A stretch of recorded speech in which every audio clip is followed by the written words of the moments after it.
Hello students, आज के video lecture का हमारा टॉपिक है कंप्यूटर मेमोरी। जो कंप्यूटर मेमोरी होती है वो हमारे कंप्यूटर सिस्टम में एक फिजिकल डिवाइस या कहें हम कंप्यूटर हार्डवेयर होता है जो इन्फॉर्मेशन को टेम्परेली या परमानेंटली स्टोरेज करने की कैपेबिलिटी उसके अंदर होती है। मतलब इन्फॉर्मेशन को टेम्परेरी या परमानेंटली उसको स्टोर करता है। कंप्यूटर मेमोरी बहुत ही इम्पोर्टेंट होती है क्योंकि जैसे हमें कुछ काम करना है तो हमारे पास में मेमोरी होना चाहिए। अगर हमारे पास मेमोरी नहीं है तो हम कोई भी काम नहीं कर सकते, हमें कुछ भी याद नहीं रह सकता। जैसे हम कौन है, क्या कर रहे हैं, हमारे पेरेंट्स कौन है। जैसे हमारे लिए मेमोरी ज़रूरी है वैसे ही कंप्यूटर सिस्टम के लिए भी मेमोरी होना बहुत ज़रूरी है, क्योंकि कंप्यूटर की मेमोरी के बिना कंप्यूटर एक टास्क भी परफॉर्म नहीं कर सकता। तो ये इसलिए हमारी जो कंप्यूटर मेमोरी है वो ज़रूरी होती है। और जो हमारी कंप्यूटर मेमोरी है उसको बेसिकली हम 2 पार्ट्स में डिवाइड करते हैं। पहला होता है प्राइमरी मेमोरी और नेक्स्ट होती है सेकेंडरी मेमोरी। जो प्राइमरी मेमोरी है उसको भी हम फर्दर 2 पार्ट्स में डिवाइड करते हैं। वो होती है रैंडम एक्सेस मेमोरी रैम और रीड ओनली मेमोरी रोम। इनके बारे में भी हम 1 बाय 1 पढ़ेंगे, एक बार इसको देख लेते हैं। फिर रैम को भी हमने अलग अलग पार्ट्स में डिवाइड किया है, स्टैटिक रैम और डायनामिक रैम। ऐसे ही रोम को भी हम अलग अलग पार्ट्स में डिवाइड करते हैं, पी रोम, ईपी रोम और ईईपी रोम। ये है प्राइमरी मेमोरी के लिए। और सेकेंडरी मेमोरी को भी हम अलग अलग पार्ट्स में डिवाइड कर लेते हैं, floppy disk, hard disk drive, solid state drive. ये इसके भी कुछ टाइप हैं या कहें एग्जाम्पल हैं सेकेंडरी स्टोरेज के। अब हम पहले देखेंगे प्राइमरी मेमोरी। उसके अंदर उस प्राइमरी मेमोरी में भी हमने 2 पार्ट्स में डिवाइड कर रखा है। जो प्राइमरी मेमोरी है इसको हम मेन मेमोरी भी बोलते हैं और इंटरनल मेमोरी भी बोलते हैं कंप्यूटर की। और ये जो हमारे कंप्यूटर का जो मेन सर्किट बोर्ड होता है जिसपे सारी चिप्स लगी होती है, सीपीयू की, जो हमारी मेमोरी की उस पर लगी होती है। इसके लिए एक स्पेशली जगह फिक्स होती है कि यहाँ पे हमारी रैम या हम कहें प्राइमरी मेमोरी लगेगी, और ये सीपीयू से डायरेक्टली एक्सेसिबल होती है। और जो हमारी प्राइमरी मेमोरी होती है वो बहुत ही कम डेटा स्टोर कर सकती है। और अगर प्राइमरी मेमोरी को अगर हम सेकेंडरी मेमोरी से कंपेयर करें तो इसकी स्पीड बहुत फास्ट होती है, जबकि सेकेंडरी मेमोरी की स्पीड बहुत स्लो होती है। और अगर हम स्टोरेज के नज़रिए से देखें, साइज़ के नज़रिए से, तो प्राइमरी मेमोरी बहुत कम डेटा स्टोर कर सकती है, जबकि सेकेंडरी मेमोरी जो होती है वो बहुत vast amount of data store कर सकती है। जो प्राइमरी मेमोरी होती है वो सीपीयू से डायरेक्टली एक्सेसिबल होती है, जबकि secondary memory CPU direct access नहीं कर पाता। और जो प्राइमरी मेमोरी है इसको भी हम 2 पार्ट में डिवाइड कर सकते हैं, रैंडम एक्सेस मेमोरी और रीड ओनली मेमोरी। जो हमारी रैंडम एक्सेस मेमोरी है, जो सीपीयू करंटली काम कर रहा है उस डेटा को स्टोर करके रखती है। और ये जो मेमोरी है ये वोलेटाइल मेमोरी कहलाती है। वोलेटाइल मेमोरी क्यों कहलाती है? क्योंकि जैसे ही पावर बंद हो जाती है, या आप कह दो पावर ऑफ हो जाए या लाइट चली जाती है, लाइट बंद कर देते हैं हम, तो इसके अंदर जितना भी जो डेटा रखा हुआ है वो सारा का सारा ऑटोमेटिकली इरेज हो जाता है या डिलीट हो जाता है। तो ये टेम्परेरी स्टोरेज के लिए काम आती है, परमानेंटली स्टोरेज के लिए काम नहीं आती है। और इसमें वही डेटा होता है जिसको सीपीयू करंटली यूज़ में ले रहा है। ये जो रैम मेमोरी है ये रीड राइट मेमोरी होती है। मतलब इसके अंदर हम कोई डेटा रीड भी कर सकते हैं और साथ ही साथ उसमें हम राइट भी कर सकते हैं। मतलब उससे डेटा को हमें क्या लिखा हुआ है वो रीड करके सीपीयू, जो हमारा सीपीयू है या उसका अंदर जो मेन पार्ट है एएलयू है, वो काम करेगा। और जब वो काम कंप्लीट हो जाएगा तो वो डेटा को स्टोर करना मतलब मेन मेमोरी में राइट भी करता है। और इसको हमने रैंडम एक्सेस नाम इसलिए भी दिया है क्योंकि इसके अंदर जो डेटा स्टोर होता है उसको हम डायरेक्ट एक्सेस कर सकते हैं। रैंडमली मतलब हम डायरेक्टली उसी लोकेशन पे पहुंच सकते हैं जहाँ पे हमारा डेटा जो हमें चाहिए वो डेटा रखा हुआ है। ये सीक्वेंशियल एक्सेस नहीं है, डायरेक्ट एक्सेस है, मेमोरी होती है। और ये इस टाइप की जो हमारी रैम की चिप होती है वो इस टाइप की होती है, और ये मदरबोर्ड में लगी होती है। इसके लिए सेपरेट स्लॉट होता है और ये फास्ट होती है अगर हम सेकेंडरी स्टोरेज से कंपेयर करें तो। जो स्टैटिक रैम है उसको भी हम 2 पार्ट्स में डिवाइड करते हैं। एक होता है रैम होती है, उसको भी हम 2 पार्ट्स में डिवाइड करते हैं। एक होती है स्टैटिक रैम और एक है डायनामिक रैम। जो स्टैटिक है वो इसलिए the word static refers that the memory retain its content as long as the power is supplied so that we can say this is a volatile nature. मतलब ये static नाम इसको इसलिए भी दिया है कि इसमें जो हम डेटा स्टोर करते हैं वो स्टैटिकली स्टोर रहते हैं जब तक कि पावर ऑन रहती है। ये एक्चुअली में जो स्टैटिक और डायनामिक का कंपैरिजन है इसमें दो पार्ट्स में डिवाइड किया है, उसके अकॉर्डिंग दिया है। स्टैटिक जो डायनामिक रैम होती है उसमें डेटा एक टाइम के बाद में धीरे धीरे धीरे लीक होता रहता है, मतलब डिस्चार्ज होता जाता है, तो हमें उसमें काम करने के लिए उसको बार बार रिफ्रेश करना पड़ता है। जबकि जो हमारी स्टैटिक रैम होती है उसमें डेटा एज इट इज़ रहता है, उसके डिस्चार्ज वो नहीं होता, वो स्टैटिकली वहाँ अवेलेबल रहता है, तो इसका नाम इसलिए इसको स्टैटिक दिया है। लेकिन ये है तो है रैंडम एक्सेस मेमोरी ही, उसको हम रैंडमली एक्सेस कर सकते हैं। रैंडम एक्सेस मेमोरी है इसलिए ये वोलेटाइल होगी, जैसे ही पावर ऑफ होगा इसके कंटेंट इरेज हो जाएंगे और ये टेम्परेरी स्टोरेज के लिए काम आएगी। ये हम कहें सीपीयू से डायरेक्टली एक्सेसिबल है क्योंकि पार्ट तो ये रैम का ही है। और जो ये रैम जो स्टैटिक रैम है वो डायनामिक रैम से ज़्यादा फास्ट होती है और महंगी होती है। Static RAM is faster but more expensive than dynamic RAM. Comparison हम किससे कर रहे हैं? डायनामिक रैम से कर रहे हैं। और ये जो स्पेशल हम कहें जहाँ जो ज़्यादा जिनको ज़्यादा स्पीड चाहिए, जो हाई कॉम्प्लेक्स कैलकुलेशंस होती हैं जैसे साइंटिफिक वगैरह, वहाँ पर नॉर्मली हम स्टैटिक रैम का यूज़ में लेते हैं। जो हमारे जनरल पर्पस कंप्यूटर्स होते हैं जैसे हम पीसी वगैरह काम में लेते हैं, लैपटॉप वगैरह, उनमें हम डायनामिक रैम ही काम में लेते हैं। और जैसे मैंने अभी बताया जो ये डायनेमिक, इसका नाम डायनेमिक इसलिए है क्योंकि जो इसके अंदर जो डेटा होता है, हम चार्ज पार्टिकल होते हैं, वो धीरे धीरे डिस्चार्ज होने लगते हैं, तो इसके डेटा को रिटेन रखने के लिए हमें बार बार इसको रिफ़्रेश करना पड़ता है। और जो मैंने कहा हमें ये रिफ़्रेश करने का काम हमारा नहीं होता, यूज़र का नहीं होता, ये कंप्यूटर सिस्टम में ऑटोमेटिकली अपने आप रिफ़्रेश होता रहता है।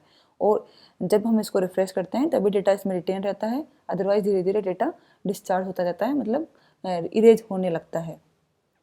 और ये अगर हम इसको डायनेमिक और स्टैटिक रैम से कंपेयर करें तो उससे थोड़ी सी स्लो होती है और थोड़ी सस्ती होती है। जो जनरल पर्पस कंप्यूटर्स हैं हमारे, उनमें डायनेमिक रैम ही काम में ली जाती है। फिर आती है हमारी जो दो पार्ट्स में किया था हमने प्राइमरी मेमोरी को, रैम और रोम, तो रैम हो चुकी है। अब आती है रीड ओनली मेमोरी। जो रीड ओनली मेमोरी है, नाम से ही हमें पता चल रहा है कि ये सिर्फ इसमें जो डेटा लिखा हुआ है उसको हम सिर्फ रीड कर सकते हैं, इसके अंदर हम स्टोर नहीं कर सकते। और this memory is mainly use by our computer when just turn on our computer.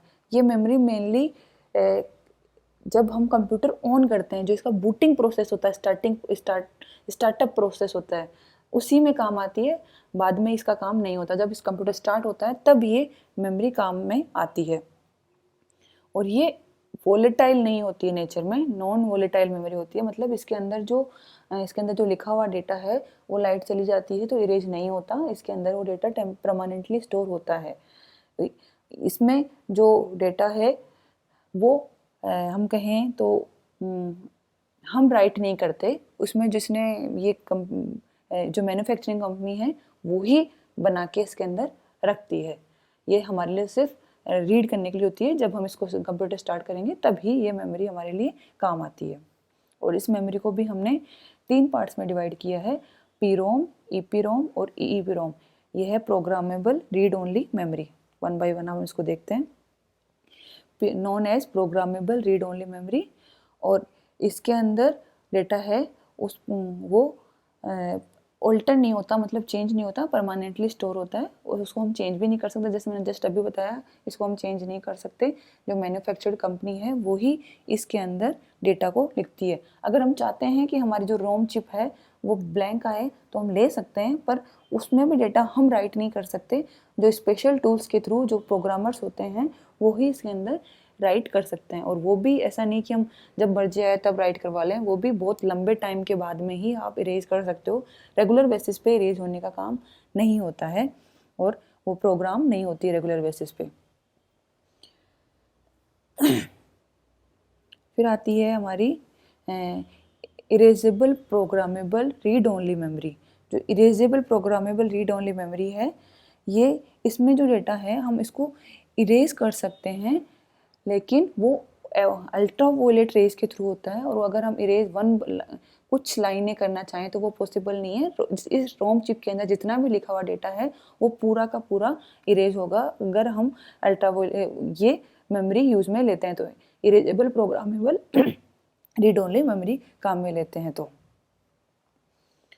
और जो ये मेमोरी है वो अगर हम पीरोम से कंपेयर करें तो उससे थोड़ी सी महंगी होती है, क्योंकि इसमें हम इरेज करके प्रोग्राम कर सकते हैं, जबकि प्रोग्रामेबल जो मेमोरी है उसमें एक बार ही होगा, या तो मैन्युफैक्चरिंग कंपनी करके देगी या हम करवाएं किसी से तो भी, तो वो एक बार ही उसमें प्रोग्राम कर सकते हो, बाद में नहीं हो सकता। जबकि erasable programmable read only memory होती है, उसमें हम कर सकते हैं पर फ्रिक्वेंटली नहीं हो सकता, उसमें कई वर्षों बाद में आप चेंज करना चाहो वहाँ तब कर सकते हैं।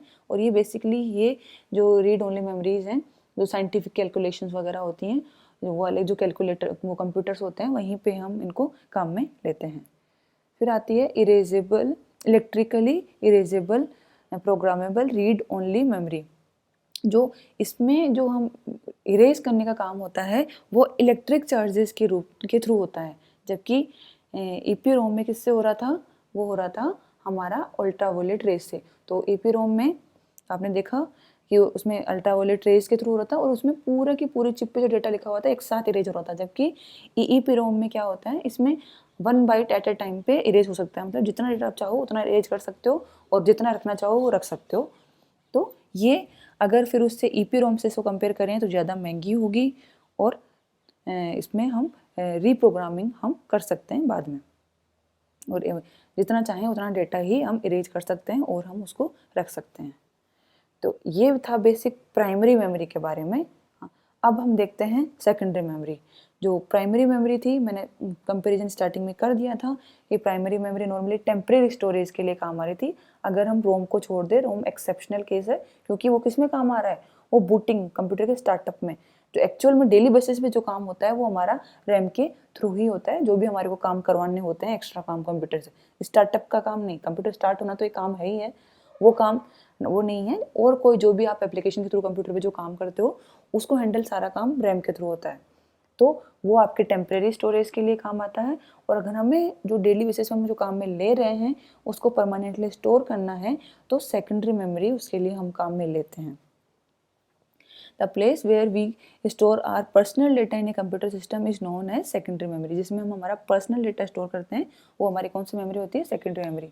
इन this we store data so that when the data is needed we can easily retrieve it। इसमें हम डेटा इसलिए भी स्टोर करते हैं कि जब हमें ज़रूरत होगी फ्यूचर में तब हम इससे रिट्रीव कर सकते हैं आसानी से, कोई दिक्कत नहीं है। और ये इस जो हमारा बेसिक कंपोनेंट्स होते हैं उसके अंदर ये हमारा सेकेंडरी मेमोरी आती है। ये नॉन वोलेटाइल होती है नेचर में, मतलब पावर ऑफ होने के बाद में इसके जो मेमोरी में जो कंटेंट्स हैं वो रेज नहीं होते हैं, ये उसमें रहेंगे पावर ऑफ होने के बाद में भी। आप जब इसको खुद से हटाओगे या फिर एक्सीडेंटली कुछ एक्सीडेंटली जैसे कभी कुछ हो गया गलती से, तब हुई इरेज होते हैं, अदरवाइज इसमें पावर ऑफ होने पर डेटा लूज नहीं होता है। और इसमें जो सेकेंडरी मेमोरी है उसमें डेटा को एक्सेस करने के दो तरीके होते हैं, एक होता है सीक्वेंशियल एक्सेस और एक होता है डायरेक्ट एक्सेस। सीक्वेंशियल मतलब पहले एक लाइन, जैसे हम बोलते हैं एक लाइन में खड़े हो जाओ तो वहाँ पहले एक बच्चा फिर दूसरा, लाइन बाय लाइन हम चलते रहते हैं, पहले एक लाइन को ख़त्म करेंगे फिर दूसरी लाइन को फिर तीसरी लाइन को। तो ये क्या है, एक सीक्वेंशियल एक्सेस है। मतलब अगर हमें डेटा राइट करना है तो सीक्वेंशियली लिखा जाएगा, और डेटा को एक्सेस करना भी है, वहाँ से रीड करना भी है, तो हम पहले पहली लाइन को एक्सेस करेंगे फिर दूसरी को, जब तक डेटा नहीं मिलेगा तब तक हम access line by line access करते जाते हैं जब तक कि हमारे को हमारा डिजायर्ड डेटा नहीं मिलता है। और जो डायरेक्ट एक्सेस मेथड होता है उसमें क्या होता है, जो हमें इन्फॉर्मेशन चाहिए उस पर हम डायरेक्टली जंप कर जाते हैं, कि हमें उसका बस एड्रेस पता होना चाहिए कि हमारा वो डेटा है कहाँ, वहाँ पे हम डायरेक्टली जंप कर सकते हैं। जो सीक्वेंशियल एक्सेस है उसका एग्जाम्पल है मैग्नेटिक टेप, और जबकि आपका डायरेक्ट एक्सेस है उसका एग्जाम्पल है मैग्नेटिक डिस्क और ऑप्टिकल डिस्क। अब इनको हम एक बार मैग्नेटिक टेप और मैग्नेटिक डिस्क और ऑप्टिकल डिस्क को भी हम देख लेते हैं क्या है। तो सबसे पहले हम देखेंगे मैग्नेटिक टेप। ये हमारी क्या है, मैग्नेटिक टेप है। और जो पहले के दिनों में हम गाने सुनने के लिए जो कैसेट्स काम में लेते थे, ये वो वाली टेप है, ये प्लास्टिक की होती है और ये मैंने बोला म्यूजिक एसेट्स उसकी तरह है, प्लास्टिक की टेप होती है और उसमें उसमें अंदर एक रील होती है, उस पर मैग्नेट की कोटिंग होती है। और ये मेनली जो किस लिए होती है, ये मूवीज़ और म्यूज़िक को स्टोर करने के लिए काम आती है, डेटा को स्टोर करने के लिए बेसिकली काम नहीं आती है, क्योंकि ये सीक्वेंशियल एक्सेस होती है कि हमें कुछ चीज़ चाहिए तो लाइन बाय लाइन सर्च करना पड़ेगा, तो उसमें बहुत टाइम लगता है, तो डेटा को कहाँ रखा हुआ है वहाँ से उठाने में दिक्कत होती है। इसलिए नॉर्मली ये मूवीज़ के लिए और म्यूज़िक के लिए स्टोर होती थी। आजकल इनका यूज़ होना भी बंद हो गया है, इनको यूज़ में आजकल हम नहीं लेते। फिर आता है जो डायरेक्ट एक्सेस मेथड है, उसमें आती है मैग्नेटिक डिस्क। मैग्नेटिक डिस्क के भी हम इसको भी हम अलग अलग पार्ट में डिवाइड कर सकते हैं, हार्ड डिस्क, फ्लॉपी डिस्क। जो आजकल हम काम में ले रहे हैं मेमोरी, वो है हमारी मैग्नेटिक डिस्क। वो भी क्या है, हार्ड डिस्क, फ्लॉपी डिस्क तो अब मेमोरी हमने काम में लेना इसको बंद कर दिया है। जो मैग्नेटिक डिस्क है, this is widely used popular storage medium for direct access secondary storage. मैंने अभी बताया इसमें डायरेक्टली हम डेटा को एक्सेस कर सकते हैं। This is a place where data are automatically save when we click on save button. जैसे हम कंप्यूटर में कुछ काम करते हैं तो फिर हम उसको सेव करते हैं, हमसे पूछता है डू यू वांट, जैसे हम उसको बंद करने लगते हैं तो पूछते हैं do you want to save data, और जैसे हम सेव पे क्लिक करते हैं तो वो सेव डेटा डायरेक्टली कहाँ सेव होता है, मैग्नेटिक डिस्क के अंदर ही सेव होता है। और ये भी आपकी नॉन वोलेटाइल होती है, मीन्स जब तक इसमें एक बार डेटा रख दिया तो वो जब तक आप खुद इरेज नहीं करते हो तब तक वो उसके अंदर ही रहता है, मतलब लाइट जाने पे इसका डेटा इरेज नहीं होता है। और ये this is the storage device where we mainly store और install operating system for the system. जो हमारा ऑपरेटिंग सिस्टम जो कहते हैं विंडोज़, एंड्रॉयड वगैरह, वो इसी ही मेमोरी में ही इंस्टॉल होता है, और जो हम काम में लेते हैं वो मेमोरी यही मेमोरी होती है। इसका एग्जाम्पल मैंने बताया आपको हार्ड डिस्क। हार्ड डिस्क के बारे में हम देख लेते हैं, फ्लॉपी डिस्क नहीं देखेंगे, फ्लॉपी डिस्क का एग्जाम्पल है, अभी फ्लॉपी डिस्क काम में नहीं आती है। जो हार्ड डिस्क है is also known as hard drive, और इसको हम फिक्स्ड ड्राइव भी बोलते हैं। This is the place where we store our data और information so that we can retrieve for further use.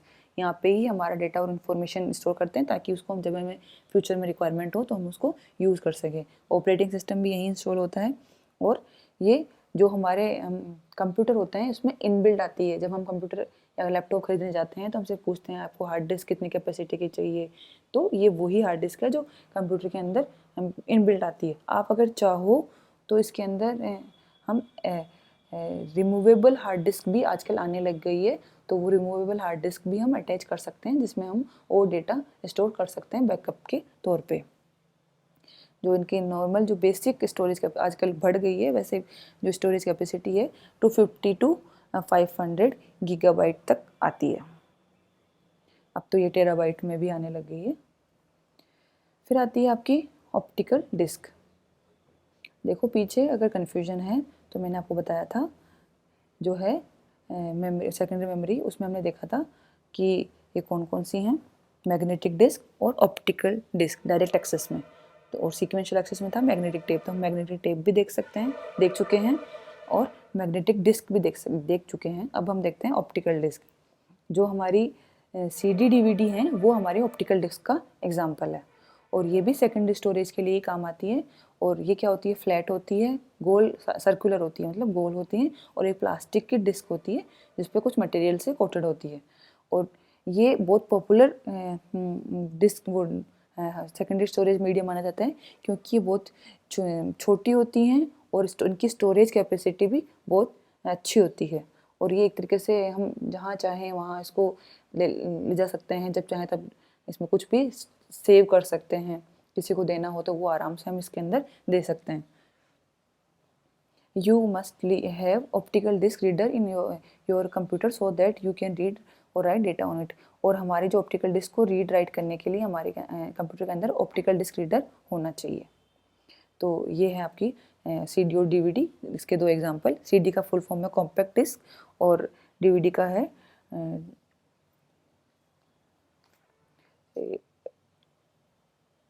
Digital versatile disc, sorry, ये इसका फुल फॉर्म है। और ये बेसिक है सारा इसके लिए, और ये इसका रेफरेंस है, मीन्स मैंने कुछ डेटा यहाँ इस वाली वेबसाइट से लिया है। तो आज के लेक्चर के लिए इतना ही, थैंक यू।